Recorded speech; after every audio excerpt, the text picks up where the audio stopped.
समाज सुधारणेची. त्यांचा संदेश आजही आपल्याला प्रेरणा देतो. माणुसकी हाच सर्वात मोठा धर्म. भगवान बाबा आज असते तर त्यांनी सद्यस्थितीवर काय उपदेश केला असता?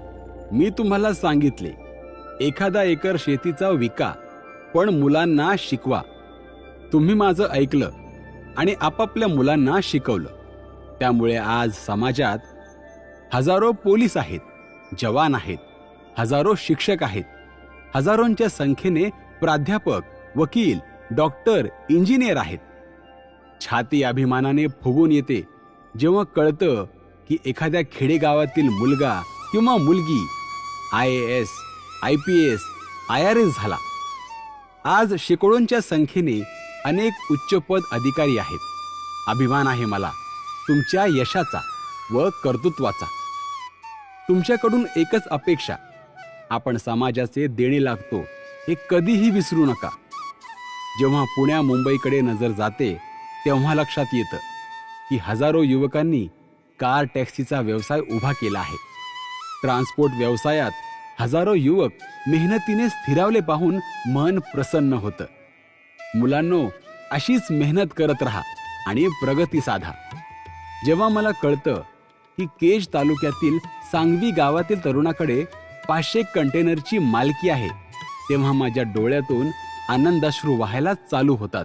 हे सगळे पाहत असताना माझे बरेच तरुण अजूनही ऊस तोडीत, शेत मजुरीत गुंतून पडलेले दिसतात. तुमच्या हातातील कोयता तुम्हाला सोडावा लागेल, अन्यथा हे दुष्टचक्र असेच चालू राहील. आता ठरवावे लागेल की आता बस झालं हे काम. माझ्या पुढच्या पिढीने हे करायचं नाही.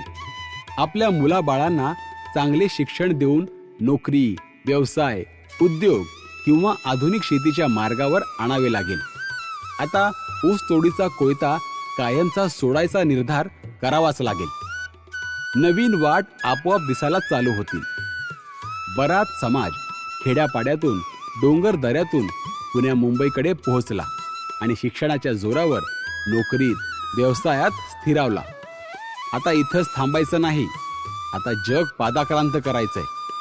ऑस्ट्रेलिया, युरोप, अरब देश, आफ्रिका अशा वेगवेगळ्या भागात आपले युवक युवती नोकऱ्या किंवा व्यवसाय करताना दिसले पाहिजेत. आणि तुम्ही ठरवले तर हे तुम्ही नक्की साध्य करणार. आता मोठ्या प्रमाणावर व्यवसाय व उद्योग क्षेत्रात झेप घ्यावी लागेल. एकमेकांना सहकार्याची भावना वाढीस लागणे हे फार महत्वाचे आहे. आणि एक महत्वाचे म्हणजे संघटित राहा.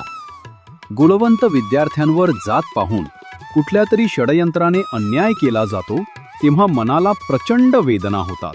त्याच वेळी या अन्यायाविरोधात लढणाऱ्यांचे तेवढेच कौतुक पण वाटतं.